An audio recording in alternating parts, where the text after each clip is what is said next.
Književnik Bude Budisavljević na poticaj profesora Johanesa Brišaufa iz Graca, prijatelja naših planina, piše iz Ogulina geologu Đuri Pilaru u Zagreb da pokrene osnivanje Hrvatskog planinarskog društva.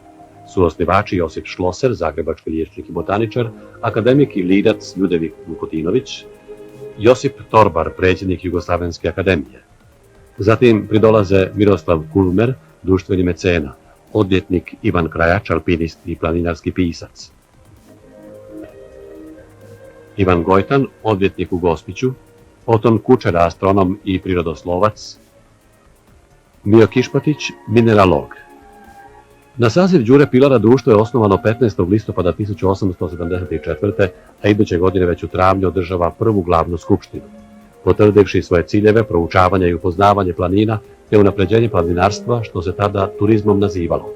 Prisutni za predsjednika izabraše doktora Josipa Šlosera, a za njegova zamjenika geologa Đuru Pilara.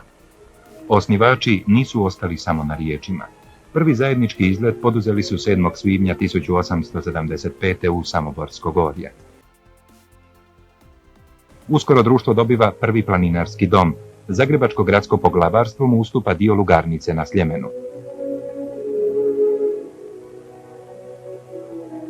Po nacrtu svog člana inženjera Milana Lenucija, a uz pomoć prikupljenih priloga, Hrvatsko planinarsko društvo podiže 1877.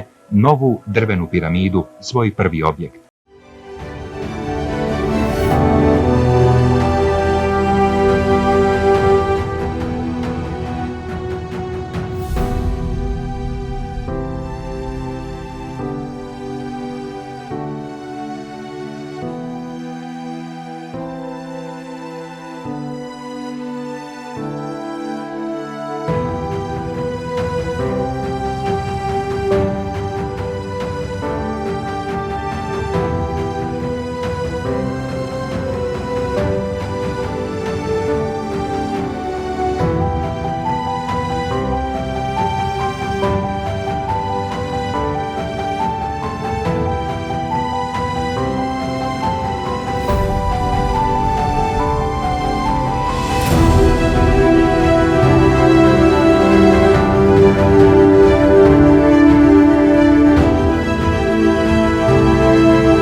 velikom planinarskom logoru sve je u pokretu.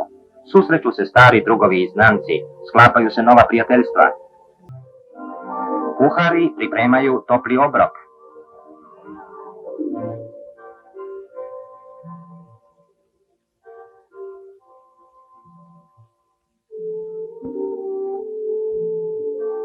Kratak odmor dobro dolazi svakome i onima što puštaju da ih ugodno miluje sunce.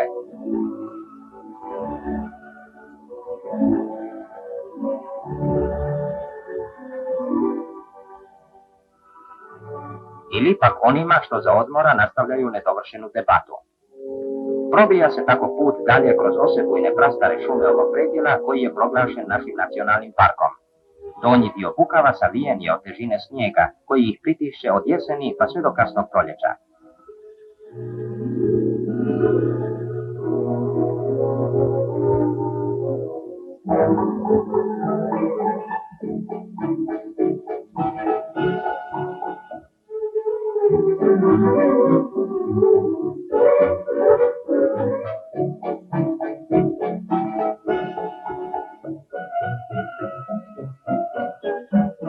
Evo nas već i na Risnjaku, nedaleko novog doma što su ga podigli delnički planinari. Odmah iznad doma diže se strmo uvis vapnenačna gromada samoga vrha.